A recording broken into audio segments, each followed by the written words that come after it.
ഒരു സ്വലാത്തിന് 10 കൂലിയുണ്ട്, 10 തെറ്റുകൾ അതുകൊണ്ട് മാപ്പാക്കപ്പെടുന്നുണ്ട്, 10 സ്വലാത്തുകളും അതിനക്ക് ലഭിക്കുന്നുണ്ട്. ഇങ്ങനെ ഒരു അമല് ഒരു മുഅ്മിനായ മനുഷ്യർക്ക് അള്ളാഹ് കൽപ്പിച്ച അമലുകളുടെ കൂട്ടത്തിൽ ഇല്ല.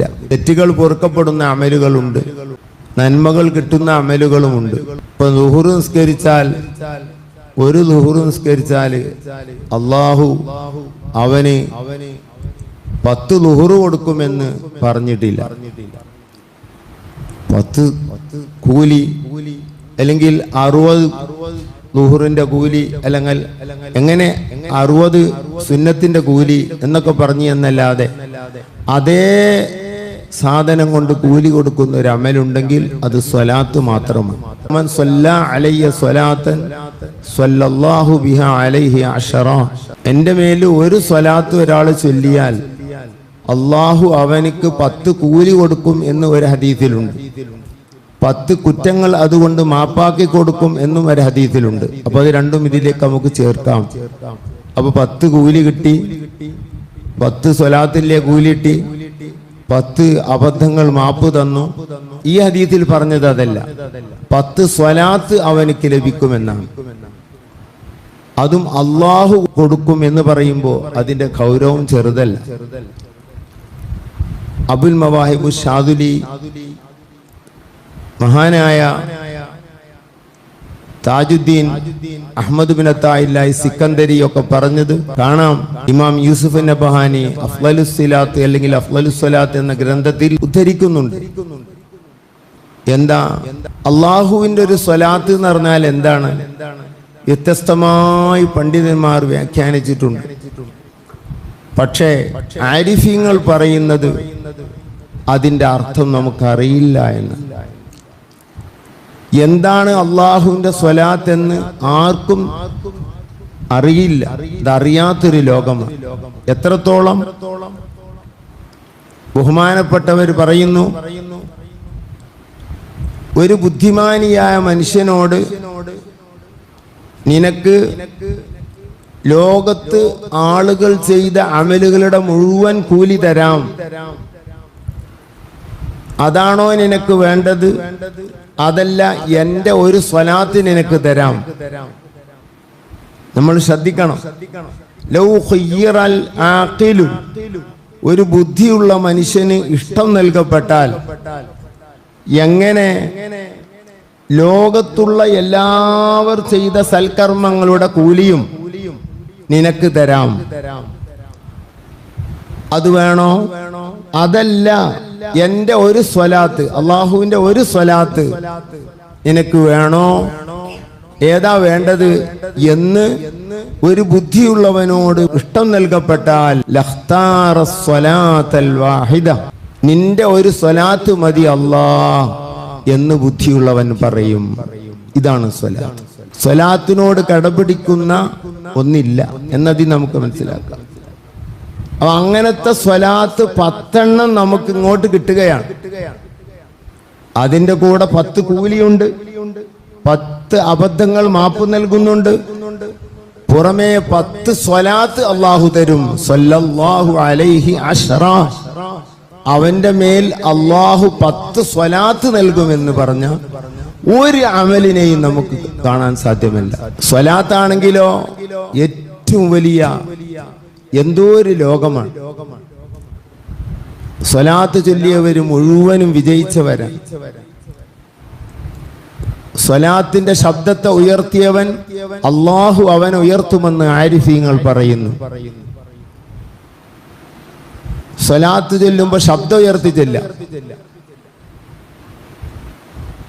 ഉദാഹരണമായി ഞാൻ പലപ്പോഴും ശ്രദ്ധിച്ചതാ, ബഹുമാനപ്പെട്ട ഖലീൽ തങ്ങൾ ബാബ ചാലിയമ്പള്ളിയിൽ നിന്നായാലും ഏത് നിക്കാഹിന്റെ സദസ്സിൽ നിന്നായാലും ഏത് അഭ്യസ്ത വിദ്യനും ശാസ്ത്രജ്ഞനും അടുത്തുണ്ടെങ്കിലും സല്ലല്ലാഹു അലാ സയ്യിദിനാ മുഹമ്മദ് വഅലാ ആലി സയ്യിദിനാ മുഹമ്മദ് വബാരിക് വസല്ലിം അലൈഹി അങ്ങനെ 3 വട്ടം ചൊല്ലാതെ, ഉറക്കെ ചൊല്ലാതെ തങ്ങൾ നിക്കാഹ് കഴിക്കൂല. എന്നാ ചൊല്ലാത്ത മൊയ്ലിയന്മാരുണ്ട്, നാടന്മാരുണ്ട്. ഒരട്ടം ചൊല്ലി ആർക്കോ വേണ്ടി കൗക്കോയക്ക് വേണ്ടി 2 റക്അത്ത് നിലക്ക് ചെല്ലിങ്ങാട് ഇങ്ങനെ ഉണ്ടാക്കണവരുണ്ട്, തീരെ ചൊല്ലാത്തവരുണ്ട്. ഇത് ഞാൻ ഖലീൽ തങ്ങൾ ബാബാനെ കാണുന്ന കാലം മുതൽക്കുള്ള ഒരു അനുഭവം. സ്വലാത്ത് ഉച്ചത്തിൽ ചൊല്ലുക. സ്വലാത്ത് ഉച്ചത്തിൽ ചൊല്ലുന്നവനെ, ഉയർത്തി ചെല്ലുന്നവനെ അള്ളാഹു ഉയർത്തുന്നതാണ്. തങ്ങളിപ്പോ എവിടെ എത്തിയാണ്? യാത്രയിലല്ല, എന്നും യാത്രയാണ്. ആ മനുഷ്യനെ അള്ളാഹു എത്ര ഉയർത്തിയത് നിങ്ങൾ മനസ്സിലാക്കുക. ഒരു ഉദാഹരണം പറഞ്ഞതാണ്. സ്വലാത്ത് അത് വല്ലാത്തൊരു സാധനമാണ്. മഹാന്മാര് പറയുന്നു, മരണം എപ്പോഴും വരാം, എങ്കിലും മരണത്തിന് സാധാരണയിൽ ചില കാരണങ്ങളുണ്ട്. വളരെ ദയനീയമായ രോഗത്തിൽ ഒരാൾ കുടുങ്ങിപ്പോയി, ഡോക്ടർമാർ മരണം കൊണ്ട് വിധിച്ചു പോയി, അല്ലെങ്കിൽ മാസമോ കൊല്ലമോ വിധിച്ചു പോയി, നഊദുബില്ല, ക്യാൻസർ പോലുള്ള രോഗങ്ങൾ വരുമ്പോൾ, അതുപോലുള്ള മാരകമായ രോഗങ്ങൾ വരുമ്പോൾ ഡോക്ടർമാര് പറഞ്ഞു ഇനി കൂടുതൽ ജീവിക്കൂല. ഡോക്ടർമാര് പറയണ്ട ഇനി കൂടുതൽ ജീവിക്കൂല, എനിക്ക് 56 വയസ്സായി, ഇനി കൂടുതൽ ജീവിക്കൂല. അതുപോലുള്ള പ്രായമുള്ളവരൊക്കെ ഇവിടെ ഉണ്ടല്ലോ. ചെറുപ്രായക്കാര് സന്തോഷിക്കണ്ട, അതിന്റെ മുമ്പും നിങ്ങൾ പിരിഞ്ഞു പോകാം, ഞങ്ങളെ മുമ്പ് നിങ്ങൾ പിരിയാം. തെങ്ങിന്റെ മടലടരുന്നതും കണ്ടില്ലേ, അടരാതെ നിന്ന് തിരിച്ചതും കരഞ്ഞില്ലേ. എല്ലാവരും ഈ ലോകത്തോട് പിരിയും. ചെറുപ്രായത്തിൽ പിരിഞ്ഞേക്കാം, പ്രായമാകുമ്പോ പിരിഞ്ഞേക്കാം. ഇന്നലെ ബായാറുപ്പാപ്പ ഇവിടെ പറഞ്ഞല്ലോ ചെറിയ പെൺകുട്ടിന്റെ കാര്യം, ചെറിയ ആൺകുട്ടികളുടെ കാര്യം. അത് നിങ്ങളെയും പിടിപെട്ടേക്കാം, അള്ളാഹു കാക്കട്ടെ. ചെറുപ്പക്കാര് സന്തോഷിക്കണ്ട, അതിനല്ല പറഞ്ഞത്. പ്രായമുള്ളവരെ, 50 വയസ്സിൽ മുകളിലെത്തിയവരെ, സഹോദരങ്ങളെ, ഞാനടക്കം അങ്ങനെയാണ്. ഇനി കൂടുതൽ ജീവിക്കുകയില്ല എന്ന അവസ്ഥയിലേക്ക് എത്തിയാൽ, സാധാരണ സ്ഥിതി അനുസരിച്ച് കൂടുതൽ ഇനി ജീവിക്കൂല, കുറച്ചു കാലം കൂടെ ഉണ്ടാകും. ഈ ഒരു പ്രായത്തിലേക്ക് എത്തിയാൽ അവൻ സ്വലാത്ത് കൂടുതൽ ചൊല്ലിക്കൊള്ളട്ടെ, അവൻ സ്വലാത്ത് കൊണ്ട് ജോലിയായിക്കൊള്ളട്ടെ. കാരണം അവന്റെ കഴിഞ്ഞുപോയ കാലങ്ങളിലുണ്ടായ അബദ്ധങ്ങൾ പൊറുക്കാൻ സ്വലാത്തിനോളം പറ്റിയ വേറെ സാധനമില്ല. സലാത്ത് കൊണ്ട് വീണ്ടെടുക്കാൻ, നഷ്ടപ്പെട്ടതിനെ വീണ്ടെടുക്കാൻ കഴിയുന്ന അത്ര മറ്റൊന്നുകൊണ്ട് നഷ്ടപ്പെട്ടത് വീണ്ടെടുക്കാൻ കഴിയില്ല. അല്ലാഹുവും റസൂലുമായി അകന്നു, അള്ളാഹുവിനോടകന്നു, റസൂലിനോടകന്നു, നൂറുദ്ദീൻ ശൈഖിനോടകന്നു, ഉസ്താദുമാരോട് മാനസികമായി അകന്നു, ജീലാനി പാപ്പനോടകന്നു, ലോകത്തുള്ള ആരിഫീങ്ങളോടൊക്കെ അകന്നു. ഈ അകന്ന നമ്മൾ അള്ളാഹുവിനോട് ഇനി ഈ പിണക്കം എങ്ങനെ തീർക്കും? നമ്മുടെ അബദ്ധങ്ങളെ കൊണ്ടാണ് അകൽച്ചയുണ്ടാവുക. സുന്നികളെ പറ്റിയാണ് ഞാൻ പറയുന്നത്. ഈ അകൽച്ച എങ്ങനെ തീർക്കും? അത് തീർക്കാൻ സ്വലാത്ത് കൊണ്ട് മാത്രമേ കഴിയൂ. അതുകൊണ്ട് എൻ്റെ പ്രായമുള്ള സഹോദര സഹോദരിമാരെ, കുട്ടികളെ, സ്വലാത്തുകൾ ചൊല്ലൂ. സ്വലാത്ത് ചൊല്ലി ആ പിണക്കം തീർത്ത് ആ വിടവുകളും എല്ലാം അടക്കാൻ പരിശ്രമിക്കണം നമ്മൾ. അല്ലാഹു നമുക്ക് തൗഫീഖ് ചെയ്യട്ടെ. അപ്പൊ സ്വലാത്ത് അത് നേടിത്തരുന്ന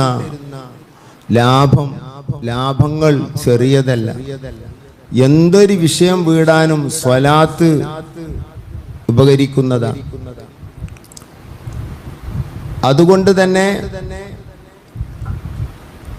പുത്തനാശയക്കാരുടെ നേതാവ് ഇബ്നു ഖയ്യിം സ്വലാത്തിന്റെ മഹത്വങ്ങൾ പറയാനായി ഒരു ഗ്രന്ഥം തന്നെ രചിച്ചിട്ടുണ്ട്. ജലാഉൽ ഫുആദ് എന്നാണ് അതിന്റെ പേര്. ഇവിടെയുണ്ട് ആ ഗ്രന്ഥം. ഞങ്ങളുടെ പതാവാഹകൻ എന്ന് പറയുന്ന വഹാബി പ്രസ്ഥാനത്തിന്റെ പതാവാഹകൻ എന്ന് പറഞ്ഞ് പരിചയപ്പെടുത്തിയിരിക്കുകയാണ് വഹാബികൾ ഇബ്നു ഖയ്യിമിനെ. അയാളുടെ ജലാഉൽ ഫുആദിൽ സ്വലാത്ത് മജ്ലിസിന്റെ മഹത്വം പറയുന്നുണ്ട്. അതും ഇബ്രാഹിമിയ സ്വലാത്തെ ചൊല്ലാവൂ എന്ന ജൽപ്പനം വഹാബികളുടെ ഇടയിൽ ഇങ്ങനെ പറയുന്നത് എന്തുകൊണ്ടാന്ന് വെച്ചാല് കടമപ്പെട്ടത് കൊണ്ട് പറയുകയാണ്. മൊത്തത്തിൽ നാം നിസ്കാരത്തിൽ ചൊല്ലുന്ന ഇബ്രാഹിമിയ സ്വലാത്ത് അതേ ചൊല്ലാവൂ എന്നാണ് ഇന്നുള്ള പുത്തനാശയക്കാരുടെ മുഴുവൻ വിശ്വാസം. എന്നാ നിങ്ങൾക്കറിയുമോ ഗ്രന്ഥരചനകൾ എന്ന് തുടങ്ങിയോ? ആയിരക്കണക്കിന് ആയിരത്തിലധികം കൊല്ലങ്ങളായില്ലേ ഗ്രന്ഥരചനകൾ തുടങ്ങിയിട്ട്? അല്ലെങ്കിൽ അതിന്റെ മുമ്പ് എത്രയോ കൊല്ലങ്ങൾ? ഞാൻ ഇസ്ലാമിലെ ഗ്രന്ഥങ്ങളാ പറയുന്നത്. ഈ ഉമ്മത്തിലെ ഗ്രന്ഥരചനകൾ എന്ന് തുടങ്ങിയോ അന്ന് മുതൽക്ക് ഇന്ന് വരെയുള്ള ഗ്രന്ഥങ്ങൾ, സ്വലാത്തിന്റെ കിതാബല്ല ഞാൻ പറയുന്നത്, ഇമാം ഷാഫി തങ്ങൾ എഴുതിയ കിതാബുകൾ, അബൂ ഹനീഫ തങ്ങൾ എഴുതിയ കിതാബുകൾ, മാലിക് തങ്ങൾ എഴുതിയ കിതാബുകൾ, അതുപോലെ തന്നെ അഹ്മദ് ബിൻ ഹംബൽ തങ്ങൾ എഴുതിയ കിതാബുകൾ, അവരുടെ കോടിക്കണക്കിന് ശിഷ്യന്മാരെഴുതിയ കിതാബുകൾ, ഒരു പരിധിവരെ ഒരു ചെറിയ കുതുബ്ഖാന നമ്മളവിടെ ഉണ്ടല്ലോ. ഈ കിതാബ് എന്റെ കൂടെ നിങ്ങൾ ഓരോന്ന് മറിക്ക്. ഒരൊറ്റൊന്നിന്റെ തുടക്കത്തിലും സ്വലാത്തില്ലാത്ത കിതാബ് കാണൂല. ഒരൊറ്റൊന്നിന്റെ തുടക്കത്തിലും ഇബ്രാഹിമിയ സ്വലാത്തും കാണൂല. ആ രചിതാവ് സ്വന്തമായി രചിച്ച സ്വലാത്തെ അതിൽ കാണുകയുള്ളൂ. ഇമാം നവവിയുടെ മിൻഹാജ് എടുത്തു നോക്ക്.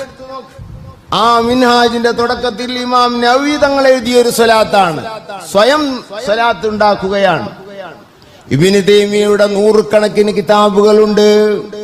ഞങ്ങളുടെ പദാവാഹകൻ എന്ന് പറയുന്ന ഇബ്നു തൈമിയ, ഇബ്നു ഖയ്യിം ഒക്കെ ഉണ്ടല്ലോ, ഇബ്നുൽ ഹാദി ഒക്കെ ഉണ്ടല്ലോ. അവരുടെ ഓരോരുത്തരുടെയും ഗ്രന്ഥങ്ങൾ എടുക്കുക. ഇവിടെയുണ്ട് കുറെ. അതിന്റെ തുടക്കത്തിൽ ഇബ്രാഹിമിയ സ്വലാത്തല്ല, ഇബ്നു തൈമിയ സ്വന്തം രചിച്ച സ്വലാത്തുകളാണ്. 100 കിതാബ് അയാൾ എഴുതിയെങ്കിൽ 100ൽ 100 സ്വലാത്ത് അയാൾ രചിച്ചിരിക്കുന്നു. സ്വയം രചിച്ച സ്വലാത്തുകളാണ്. മുഹമ്മദ് ബിൻ അബ്ദുൽ വഹാബിന്റെ ഗ്രന്ഥങ്ങൾ ഇവിടെ 5ഓളമുണ്ട്. അതിന്റെ തുടക്കത്തിലെല്ലാം അയാൾ സ്വന്തമായി രചിച്ച സ്വലാത്തുകളാണുള്ളത്. മുഹമ്മദ് ബിൻ അബ്ദുൽ വഹാബിനെക്കൊള്ള ചേർത്തല്ലേ വഹാബി എന്ന് പറയുന്നത്. ഇബ്രാഹിമിയ സ്വലാത്ത് എല്ലണം, ഇബ്രാഹിമിയ സ്വലാത്ത് എല്ലണം. ഇത് ജമാഅത്തെ ഇസ്ലാമിയുടെയും അതുപോലെ തന്നെ വഹാബികളുടെയും അതുപോലെ തന്നെ തബ്ലീഗുകാരുടെയും ഒക്കെ ആശയമാണ്. അത് ബിദ്അത്താണ് ആശയം. അല്ലാഹു തആല അങ്ങനെ നിർബന്ധിച്ചിട്ടില്ല. ഏത് സ്വലാത്ത് ചൊല്ലിയാലും സ്വലാത്തിന്റെ കൂലി ലഭിക്കുമെന്നതിൽ ഒരു തർക്കം പണ്ഡിതന്മാരുടെ ഇടയിലില്ല. ടോട്ടൽ അത് ഇജ്മാ ആണ്. ഇജ്മാഇനെ നിഷേധിക്കുന്നതിന്റെ വിധി എന്ത്? ജമുൽ ജവാമി പോലുള്ള കിതാബുകളിൽ കാണാം. ഇജ്മാഇനെ നിഷേധിക്കൽ ബിദ്അത്തുൻ ഔ കുഫ്റുൻ, അത് കഠിന ബിദ്അത്താണ്. അല്ല, നല്ലൊരു വിഭാഗം പണ്ഡിതന്മാർ പറയുന്നു ഇസ്ലാം എന്ന് പുറത്തു പോകും. അപ്പൊ ഇബ്രാഹിമിയ സ്വലാത്ത് ചൊല്ലിയാലേ സ്വലാത്താകുമുള്ളൂ എന്ന് പറയുന്നത് കൊണ്ട് ഇസ്ലാം എന്ന് പുറത്തു പോകുന്ന വാക്കാണത്. ഗൗരവം ചിന്തിക്കണ്ടേ സഹോദരന്മാരെ? നാരിയത്ത് സ്വലാത്തിനെ സംബന്ധിച്ച് നാരിയ സ്വലാത്ത്, നാറിയ സ്വലാത്ത്, സുബ്ഹാനല്ലാഹ്, ചിലർ അത് ചൊല്ലാൻ തന്നെ പാടില്ല, മുശ്രിക്കായി പോകും. ചിലർ അതിൽ തന്നെ അത് പറയുന്നുണ്ട്. കാരണം നാറ് എന്ന് പറഞ്ഞാൽ നരകം എന്നത്രേ. എവിടുന്ന് കിട്ടിയ അർത്ഥാന്നാവും നരകം. അപ്പൊ നരകത്തിലേക്ക് പോകുന്ന സ്വലാത്ത്. ഇന്ത്യ നരകത്തുനിന്ന് കഴിച്ചിലാണ് സ്വലാത്ത് എന്ന് അർത്ഥം വെച്ചാല് പോകുന്ന എവിടുന്ന് കിട്ടിയത് എനിക്കൊന്നും മനസ്സിലായില്ല. ഇമാം നാസിലി തങ്ങൾ അവിടുത്തെ ഖസീനത്തുൽ അസ്റാറിൽ പറയുന്നു, മൊറോക്കോ ഭാഗങ്ങളിൽ ഇതിനെ പറയുന്ന പേര് സ്വലാത്തു നാരിയ എന്നാണ്. നാറിലേക്ക് ചേർത്തുകൊണ്ടാണ് പറയാറുള്ളത്. മൊറോക്കോ ഭാഗങ്ങളിൽ ഇതിന് കുറെ പേരുണ്ട്. 6ഓ 7ഓ പേര് കിതാബുകളിൽ കാണാം. അതിന് ഓരോന്നിനും ഫായിദകളും എണ്ണങ്ങളും ഒക്കെ പറയുന്നുണ്ട്. കൻസുൽ ആളം, അസ്സലാത്തു തഫ്രീദിയ, ഇതിന്റെ പേരാണ്. 40 പ്രാവശ്യം നാരിയത്ത് സ്വലാത്ത് ദിവസം പതിവാക്കുന്ന ആൾക്ക് തങ്ങളുമായി ബന്ധമുണ്ടാകും. അറബികളൊക്കെ ആ ഒരു വഴിയിൽ പോകുന്നവരാണ്, സുന്നികളായ അറബികളൊക്കെ. എനിക്ക് 40 സ്വലാത്ത് നാരിയത്ത് സ്വലാത്ത് ചെല്ലാൻ ഇജാസത്ത് തന്നത് നമ്മളെ മൂസക്കോയ ബാക്ക ഉസ്താദിനൊക്കെ അറിയാം. സയ്യിദ് ജഅഫർ ജീലാനിയുടെ മൂത്ത മകൻ അവിടുത്തെ എന്താ ഐജിയോ എന്താണ് അറിയാ അല്ലേ, പോലീസ് ഐജിയോ ഇപ്പൊ റിട്ടയർഡ് ആണ് അദ്ദേഹം. സവ്വി 40 സ്വലാത്ത് ഫി കുല്ലി യൗം. സവ്വി എന്ന് പറഞ്ഞാൽ ചൊല്ലിക്കോ, ചെയ്തോ എന്നർത്ഥം. 10 വട്ടം ചെല്ലുന്നവർക്ക് ഇന്ന ഫായിദ, ഇന്ന ഫലം. ഖസീനത്തുൽ അസ്റാർ എന്ന ഗ്രന്ഥം എടുത്ത് നോക്ക്, സ്വലാത്തുൻ നാരിയെ പറ്റി പറഞ്ഞത്. മഗ്രിബ് ഭാഗങ്ങളിൽ, മൊറോക്കോ ഭാഗങ്ങളിൽ നാരിയത്ത് സ്വലാത്ത്, നാരിയത്ത് സ്വലാത്ത് എന്നാണ് അതിന് പേര് പറയുക. എന്തുകൊണ്ടെന്നാൽ അന്നഹാ തുഅസ്സിറു കന്നാരി ഫിൽ ഹതബി, ഒരു തീയ് വിറകിനെ കരിക്കും പോലെ പ്രശ്നങ്ങളെയും പ്രയാസങ്ങളെയും ഈ സ്വലാത്ത് കരിച്ചു കളയുന്നതാണ്. മൊറോക്കോ ഭാഗങ്ങളിൽ ഒരു ദുഃഖമുണ്ടായാൽ, പ്രയാസമുണ്ടായാൽ അവരൊരുമിച്ച് കൂടിയിട്ട് നാരിയത്ത് സ്വലാത്തിന് അവര് ചൊല്ലും. 4444 വട്ടം ചൊല്ലും. എന്നാൽ അവർക്ക് ആ പട്ടണം പരിഹരിക്കപ്പെടാതിരുന്നിട്ടില്ല. 4444 എന്ന അതത്, ആ എണ്ണത്തിന് വലിയ സിറുണ്ട്. മുഹമ്മദ് നബി സല്ലല്ലാഹു അലൈഹി വസല്ലം തങ്ങളുടെ പേരിൽ നിന്ന് വരുന്ന ഒരു രഹസ്യ എണ്ണമാണ് അത്. ആ എണ്ണത്തിൽ ഏത് ദിക്റിനും ഫായിദയുണ്ട്. ഇബ്നു അദൽ അസ്ഖലാനി തങ്ങൾ പറയുന്നുണ്ട്, അതിൽപ്പെട്ടതാണ് നാരിയത്ത് സ്വലാത്തും. ഇനി മറ്റ് സ്വലാത്തുകൾക്കും അതേ എണ്ണം ചൊല്ലാം. 4444 അത് മുഹമ്മദ് നബി സല്ലല്ലാഹു അലൈഹി വസല്ലം തങ്ങളോട് അവിടുത്തെ പേരിനോട് ബന്ധപ്പെട്ട ഒരു അഭിജതിയായ കണക്കാണ്. അത് ഈ നാരിയത്ത് സ്വലാത്ത് മാത്രമല്ല, മറ്റു സ്വലാത്ത് 4444 വട്ടം ചൊല്ലിയാൽ ഭയങ്കര ഫലാണ്. ഇക്കാരം ഒരു 10 വട്ടം നാരിയത്ത് സ്വലാത്ത് ഖലീൽ തങ്ങൾ പാപ്പ കണ്ണിയത്ത് ഉസ്താദിനെ തൊട്ട് എന്നോട് പറഞ്ഞതാ. മഗ്രിബിന്റെ ശേഷം 10ഉം സുബൈന്റെ ശേഷം 10 വട്ടം നാരിയത്ത് സ്വലാത്ത് ചൊല്ലിയാൽ ഖബറിലേക്ക് എത്തുമ്പോൾ ഖബറിൽ നിന്ന് മുത്ത് റസൂലുള്ളാഹി സ്വല്ലല്ലാഹു അലൈഹി വസല്ലം തങ്ങളുടെ തിരുകരങ്ങളാൽ ആ മയ്യത്ത് വാങ്ങുമെന്ന് കണ്ണിയത്ത് ഉസ്താദ് പറഞ്ഞിരിക്കുന്നു എന്ന് ഖലീൽ തങ്ങൾ പാപ്പ എന്നോട് പറഞ്ഞു. എന്നിട്ട് എന്നോട് അങ്ങനെ സ്വലാത്ത് ചൊല്ലാൻ പറഞ്ഞു. അതൊരു 10-18 കൊല്ലം മുമ്പാണ് എന്നോട് പറഞ്ഞത്. മുത്ത് റസൂലുള്ളാഹി തങ്ങൾ ഖബറിലെത്തുന്ന ഒരു സ്വലാത്ത്, ഇതിനെ പറ്റിയാണ് നാറിയ സ്വലാത്തെന്നും നരകത്തിൽ കടക്കുന്ന സ്വലാത്ത് എന്നൊക്കെ പറയുന്നത്. ഹദീസിൽ വന്ന വാക്കുകളെ കൊണ്ട് കോർത്തുണ്ടാക്കിയ മഹാനായ ഇമാം ഷാദിലി തങ്ങളുടെ ഉസ്താദാണ് അബ്ദുസ്സലാം ഇബ്നു മശീഷ് തങ്ങൾ.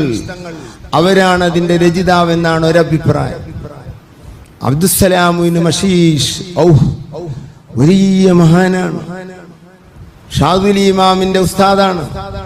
അഹ്മദുൽ ബദവിയുടെ ഉസ്താദാണ്. ബഹുമാനപ്പെട്ട അഹ്മദ് ദസൂഖി തങ്ങളുടെ ഉസ്താദാണ്. ഇബ്രാഹിം ദസൂഖി തങ്ങളുടെ ഉസ്താദാണ്. ഒരേ അരാണി 3 പേര്. അവരെ പറ്റി അറിയുന്നവർക്കറിയാം ഈ ആളാരാണെന്ന്. സുബ്ഹാനല്ലാഹ്. മശീഷിയ സ്വലാത്ത് ലോകപ്രസിദ്ധമാണ്. മശീഷിയ സ്വലാത്ത് വല്ലാത്ത സ്വലാത്താണ്. ഷാദിലി ഇമാം ശൈഖിനെ തേടി ചെന്നപ്പോ, ഷെയ്ഖിനെ കിട്ടാതെ ഷെയ്ഖിനെ തേടി ചെന്നപ്പോ അബ്ദുസ്സലാം ഇബ്നു മശീഷ് തങ്ങൾ റൂമിൽ നിന്ന് ഇങ്ങോട്ട് ഇറങ്ങി വരിക.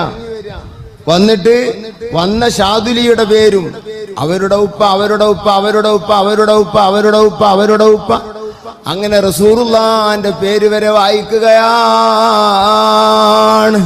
കാണാതെ, മുമ്പ് കണ്ടിട്ടില്ല, പരിചയമില്ല. മുമ്പ് കണ്ടിട്ടില്ല, പരിചയമില്ല. ചെന്നപ്പോ തന്നെ സയ്യിദ് കുടുംബമാണ്. സയ്യിദി അബുൽ ഹസൻ ഷാദുലി തങ്ങൾ ആ കുടുംബ പരമ്പര മുത്ത് നബി വരെയുള്ള പേരുകൾ എണ്ണുകയാണ്. അപ്പൊ തന്നെ മതിയായില്ലേ? ഞാൻ ഒരു സംഭവം പറഞ്ഞേ ഉള്ളൂ.